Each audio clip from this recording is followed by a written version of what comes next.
As he went out of the temple, one of his disciples said to him, "Teacher, see what kind of stones and what kind of buildings?" Jesus said to him, "Do you see these great buildings? There will not be left here one stone on another, which will not be thrown down." As he sat on the Mount of Olives opposite the temple, Peter, James, John, and Andrew asked him privately, "Tell us, when will these things be? What is the sign that these things are all about to be fulfilled?" Jesus answering began to tell them, "Be careful that no one leads you astray. For many will come in my name, saying, 'I am he,' and will lead many astray. When you hear of wars and rumors of wars, don't be troubled. For those must happen, but the end is not yet. For nation will rise against nation, and kingdom against kingdom. There will be earthquakes in various places. There will be famines and troubles. These things are the beginning of birth pains. But watch yourselves, for they will deliver you up to councils. You will be beaten in synagogues. You will stand before rulers and kings for my sake, for a testimony to them. The gospel must first be preached to all the nations. When they lead you away and deliver you up, don't be anxious beforehand or premeditate what you will say, but say whatever will be given you in that hour, for it is not you who speak, but the Holy Spirit. Brother will deliver up brother to death, and the father his child. Children will rise up against parents and cause them to be put to death. You will be hated by all men for my name's sake, but he who endures to the end, the same will be saved.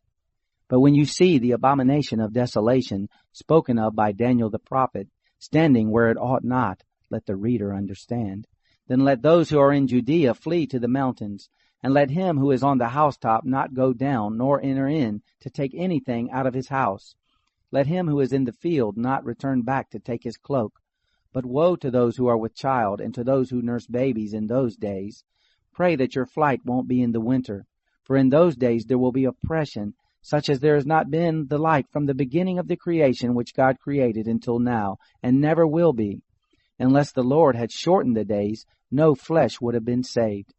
But for the elect's sake, whom he chose, he shortened the days. Then if anyone tells you, 'Look, here is the Christ,' or 'Look there,' don't believe it.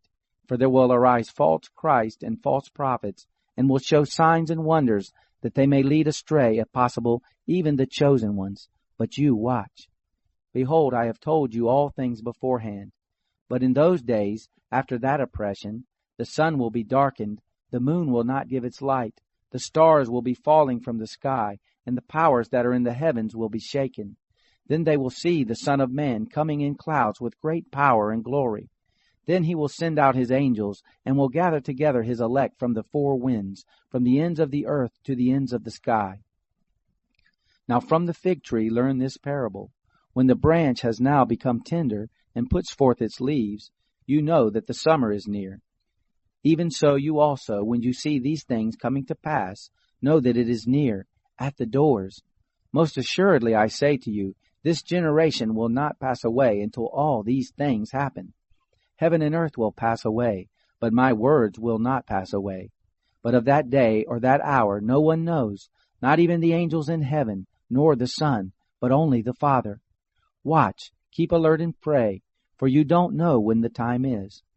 It is like a man traveling to another country, having left his house, and given authority to his servants, and to each one his work, and also commanded the doorkeeper to keep watch.